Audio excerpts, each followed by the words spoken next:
வணக்கம் மக்களே, நான் உங்கள் ஸ்ரீதர். நீங்க பார்த்துட்டு இருக்கிறது சில்லி பீஸ். இன்னைக்கு நம்ம சேனல்ல என்ன பார்க்க போறோம்னா, ஃபேமஸான ஒரு நார்த் இந்தியன் சாட் ஐட்டம் தான் பார்க்க போறோம். என்ன ஐட்டம்னா வடா பாவ். உங்கள நிறைய பேர் இந்த ட்ரெயின் ஜர்னி இந்த மாதிரி வெளியே போகும்போது சாப்பிட்ருப்பீங்க. இப்போ நம்ம சேனல்ல ஆத்தென்டிக்கான வடா பாவ் எப்படி பண்றதுன்றத பார்க்கலாம் வாங்க. இப்போ நம்ம வடா பாவுக்கு தேவையான பேட்டர் ரெடி பண்ணிக்கலாம். இதில் பார்த்தீங்கன்னா 2 கப்பு கடலை மாவு எடுத்திருக்கேன். இப்போ பேட்டருக்கு தேவையான ஐட்டம்ஸ் ஒன்று ஆட் பண்ணிடலாம். மஞ்சள் தூள் 1/4 டேபிள் ஸ்பூன் ஆட் பண்ணுறேன். கொஞ்சமாக சோடா மாவு, பேட்டருக்கு தேவையான சால்ட் ஆட் பண்ணிக்கிறேன். கொஞ்சோண்டு பெருங்காயத்தூள். இப்போ இது எல்லாத்தையும் கடலை மாவோடு சேர்த்து நல்லா கலக்கி விட்டுப்போம். இப்போ இதில் நம்ம கொஞ்சம் கொஞ்சமாக தண்ணி ஆட் பண்ணி லம்ஸ் இல்லாமல் இந்த பேட்டரை வந்து ரெடி பண்ணுவோம். கொஞ்சம் கொஞ்சமாக ஆட் பண்ணுங்கள், எடுத்தவொடனே நிறையா ஊற்றிடாதீங்க.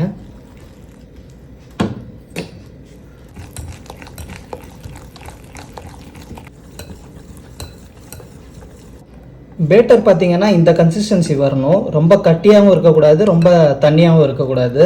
இந்த கன்சிஸ்டன்சியில் இருக்கணும். ரொம்ப கட்டியாக பண்ணிங்கன்னா உருளைக்கிழங்கு போண்டா மாதிரி ஆயிரும். ஸோ இந்த கன்சிஸ்டன்சி வர மாதிரி பேட்டர் ரெடி பண்ணிக்கோங்க. இப்போ இதை பார்த்தீங்கன்னா இது ஒரு 10 நிமிஷத்துக்கு இதை நம்ம ரெஸ்ட் விடணும். ஏன்னா இதில் நம்ம பேக்கிங் சோடா போட்டிருக்கோம். அது போட்டு ஒரு 10 மினிட்ஸ் ரெஸ்ட் பண்ணி அதுக்கப்புறம் இதை இன்னொரு தடவை நம்ம மிக்ஸ் பண்ணி விட்டுருவோம். அந்த 10 நிமிஷத்துக்குள்ளே நம்ம வடாக்கு தேவையான மசாலாவை தயார் பண்ணலாம். இந்த வடைக்கு தேவையான உருளைக்கிழங்கு மசாலாவுக்கு பார்த்தீங்கன்னா 3 பெரிய பச்சை மிளகாய் எடுத்திருக்கேன், 8 பல்லு பூண்டு தோலை உரிச்சு எடுத்திருக்கேன், ஒரு சின்ன பத்தை இஞ்சி எடுத்திருக்கேன் பொடிசாக வெட்டி. இதை நம்ம மிக்சியில் போட்டு கொரன்னு அரைச்சி எடுத்துக்கலாம்.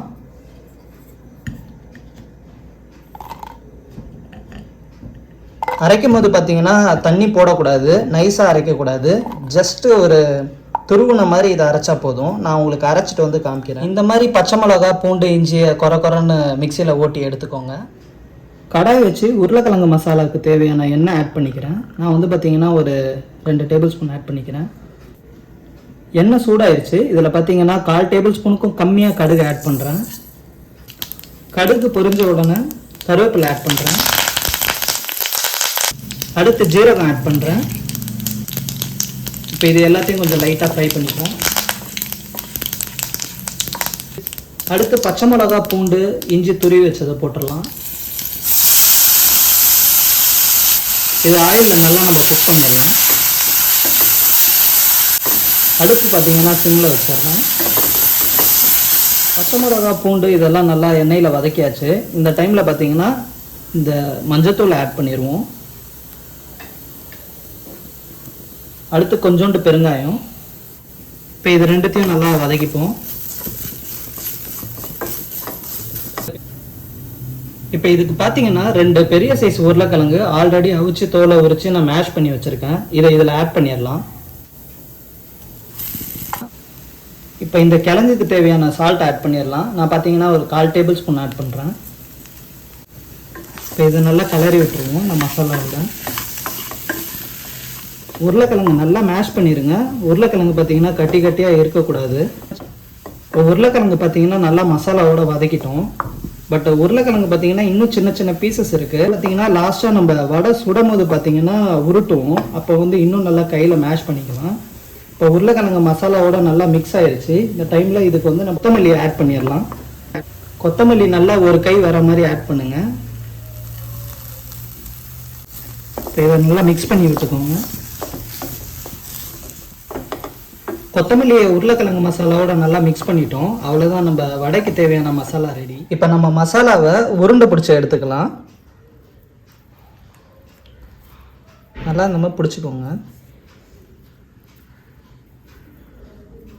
நல்லா இந்த சைஸுக்கு வர மாதிரி எடுத்துக்கோங்க. இப்போ இது பார்த்தீங்கன்னா ரவுண்டாக பண்ணக்கூடாது. உங்களுக்கு ரவுண்டாக வேணும்னா கூட பண்ணிக்கலாம். பட் நீங்கள் பாவுக்கு நடுவில் வைக்கும் போது பார்த்தீங்கன்னா அதை நசுக்கி போடுற மாதிரி இருக்கும். அதனால் இதை வந்து லைட்டாக சப்பை பண்ணிடுங்க.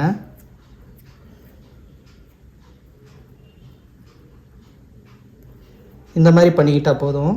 இப்போ இதே மாதிரி நம்ம மற்றதையும் உருட்டி எடுத்துக்கலாம். மசாலாவை எல்லாத்தையும் நம்ம தேவையான சைஸுக்கு உருட்டியாச்சு. இப்போ நம்ம இதை வந்து வறுத்து எடுத்துடலாம்.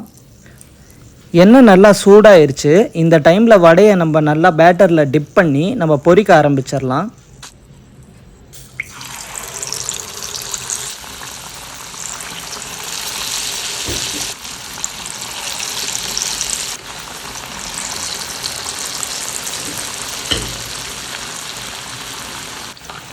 பொறுமையாக திருப்பி விட்டுக்கோங்க.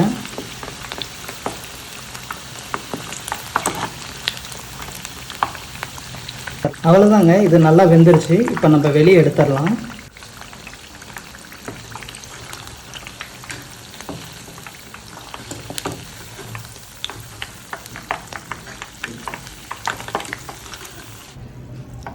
இப்போ பார்த்தீங்கன்னா நம்ம பேட்டரில் மிச்சமானது இருக்குது. அதை வந்து பார்த்திங்கன்னா நம்ம காரா பூந்தி மாதிரி வறுத்து எடுத்துக்கலாம். இதுலேயே எனக்கு இந்த வடைப்பாவோட இந்த இது சாப்பிட ரொம்ப பிடிக்கும். இது நார்த் இந்தியாவில் பார்த்திங்கன்னா சூரான்னு சொல்லுவாங்க.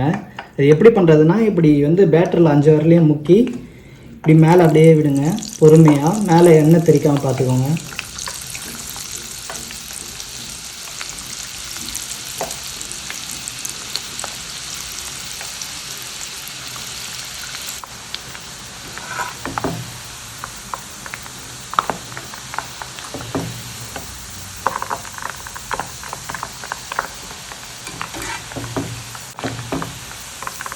இப்போ நம்ம பேட்டரி எல்லாத்தையும் பூந்தியாக பொரித்து எடுத்தாச்சு. இப்போ பார்த்தீங்கன்னா வடைப்பாவுக்கு தேவையான நம்ம பச்சை மிளகா ஃப்ரை பண்ணிடலாம்.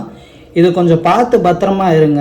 பச்சை மிளகாவை ஸ்லிட் பண்ணி தான் எண்ணெயில் பொரிக்கணும். ஓகேங்களா? முழுசாக போட்டிங்கன்னா வெடிக்கும். சில சமயம் ஸ்லிட் பண்ணி போட்டாலே வெடிக்கும். ஸோ இதை வந்து கொஞ்சம் பார்த்து பத்திரமா பண்ணுங்கள். நான் இந்த மாதிரி ஒரு வலை வச்சுக்கிட்டேன். அதை ஆயிலில் டிப் பண்ணி அதை வழியாக பொரித்து எடுத்துப்பேன். கொஞ்சம் உஷாராக இருங்க இது பண்ணும்போது.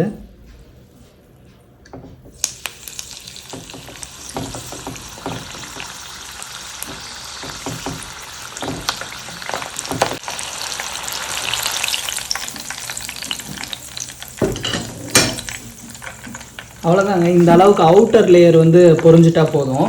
இப்போ இது மேலே நம்ம லைட்டாக சால்ட்டை தூவி விட்டு எடுத்து வச்சிடலாம்.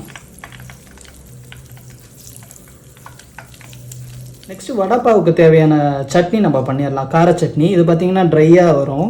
எப்படி பண்ணுறதுன்னு நான் சொல்கிறேன். கொஞ்சமாக எண்ணெய் ஊற்றிக்கோங்க. பூண்டு பார்த்திங்கன்னா ஒரு 7 பல் தோல் உரிக்காமல் வச்சுருக்கேன். இதை இதில் ஆட் பண்ணிடுறேன். பண்ணிவிட்டு இதில் ரோஸ்ட் பண்ணிடுவோம் நல்லா.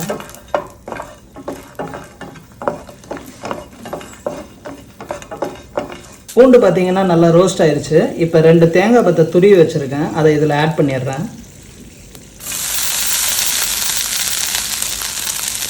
அடுப்பை ஸ்லோ பண்ணிடுறேன். இதை சேர்த்து நல்லா வதக்கிப்போம். நெக்ஸ்ட் இதில் பார்த்தீங்கன்னா 1/4 டேபிள் ஸ்பூன் காஷ்மீரி மிளகாத்தூள் ஆட் பண்ணுறேன்.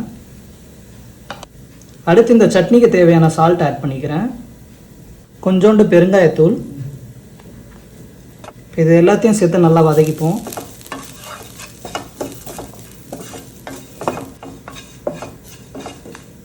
பொடி ரெடி ஆயிடுச்சுங்க. இப்போ நம்ம மிக்சியில் அரைக்கிறதுக்கு முன்னாடி நம்ம இதுக்கு முன்னாடி அந்த பூந்தி ஒன்று வறுத்து வச்சுருந்தோம் பார்த்தீங்களா, அதை இதில் கொஞ்சம் ஆட் பண்ணிக்கோங்க. நம்ம வறுத்து வச்சுருந்த பூந்தி இதில் ஆட் பண்ணிக்கிறேன். இது ரெண்டுத்தையும் சேர்த்து மிக்ஸ் பண்ணிவிட்டு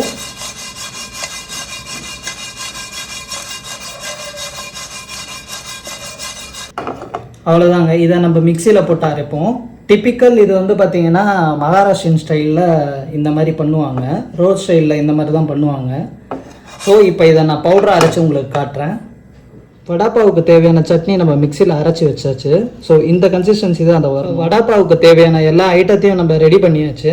இப்போ எப்படி வடைப்பாவு சர்வ் பண்ணணும்னு சொல்லி நான் சொல்கிறேன். ஃபஸ்ட்டு பார்த்திங்கன்னா இந்த பாவு எடுத்துக்கோங்க. எடுத்துகிட்டு இதை 2ஆக ஸ்லிட் பண்ணிடுங்க.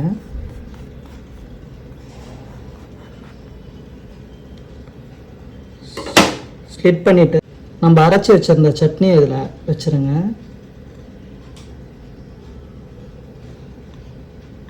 நம்ம வடையை மேலே வச்சுட்டு ஒரு பச்சை மிளகா, இது ரெண்டுத்தையும் இந்த பாவில் போட்டு ஸ்டஃப் பண்ணால் நம்ம வடைப்பாவு ரெடி. மக்களே, நீங்களும் நம்ம செஞ்ச வடைப்பாவை நான் சொன்ன அளவுகளோட உங்கள் வீட்டில் செஞ்சு பாருங்கள். இந்த வீடியோ பிடிச்சிருந்தா மறக்காமல் லைக் பண்ணுங்கள், கமெண்ட் பண்ணுங்கள், உங்கள் ஃப்ரெண்ட்ஸ் அண்ட் ஃபேமிலிக்கு ஷேர் பண்ணுங்கள், நம்ம சேனலுக்கு சப்ஸ்கிரைப் பண்ணுங்கள்.